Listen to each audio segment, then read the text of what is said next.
والذين أوتوا العلم درجات والله بما تعملون خبير. وقال رسول الله صلى الله عليه وسلم لا حسد إلا في اثنتين رجل أعطاه الله مالا فسلطه على هلكته بالحق ورجل أعطاه الله الحكمة فهو يقضي بها ويعلمها.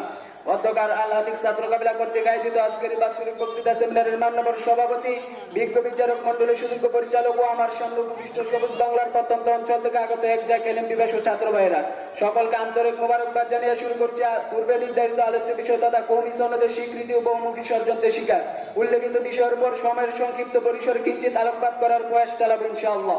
মুহতারাম হাজিরিন, 19বিংশ শতাব্দীর শেষের দিকে দারুল উলুম দেওবন্দ প্রতিষ্ঠার পর থেকে অদ্যাবধি মাদারেসে কওমিয়া কুফর শিরিক সহ সকল প্রকার অপসংস্কৃতির মূলোৎপাটন করে সাম্রাজ্যবাদ বিরোধী চেতনা পক্ষে ধারণ করে রাষ্ট্রীয় সকল সুযোগ সুবিধা পরিহার করে দ্বীন ইসলামের বিজয় কেতন উত্তীর্ণ করার জন্য আমরণ সংগ্রাম করে যাচ্ছেন।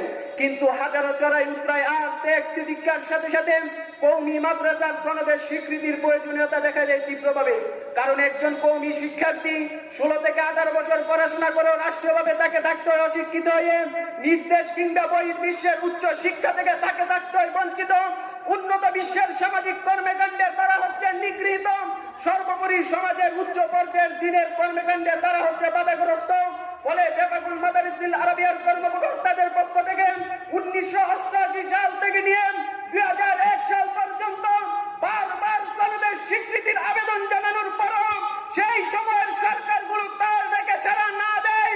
কত বিএনপির আমলে শাইখুল হাদিস আল্লামা আজিজুল হক রাহমাতুল্লাহি আলাইহির নেতৃত্বে লক্ষ লক্ষ আলেম উলামা রাজপথ ঐতিহাসিক 5 দিন ব্যাপী অনশন করেন।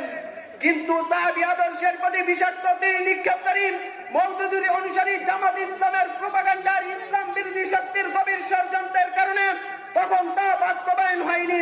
শুধু এখানেই শেষ নয়, অন্যদিকে ইসলাম ও মুসলিম উম্মাহের চিরশত্রু ইহুদি খ্রিস্টানরা কওমি মাদ্রাসাগুলোকে জঙ্গি প্রজনন কেন্দ্র বলে অপপ্রচার করেন।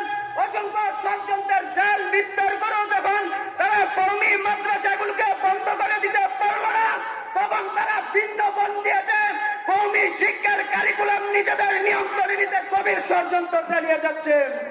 যার সবচেয়ে বড় প্রমাণ হলো ইউক্লিডসের রিপোর্ট।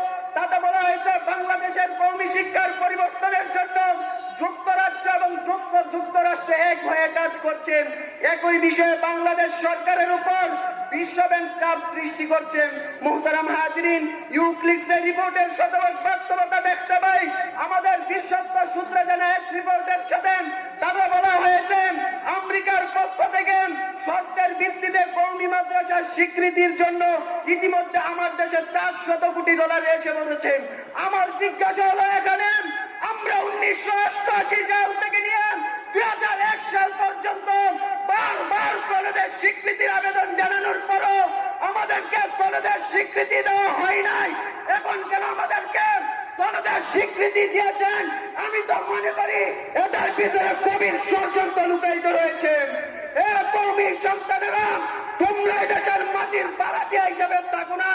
এদেশের প্রতি ইঞ্চি ইঞ্চি মাটিতে তোমার এবং তোমাদের পূর্বপুরুষদের ঘাম আর রক্তের নজরানা রয়েছে।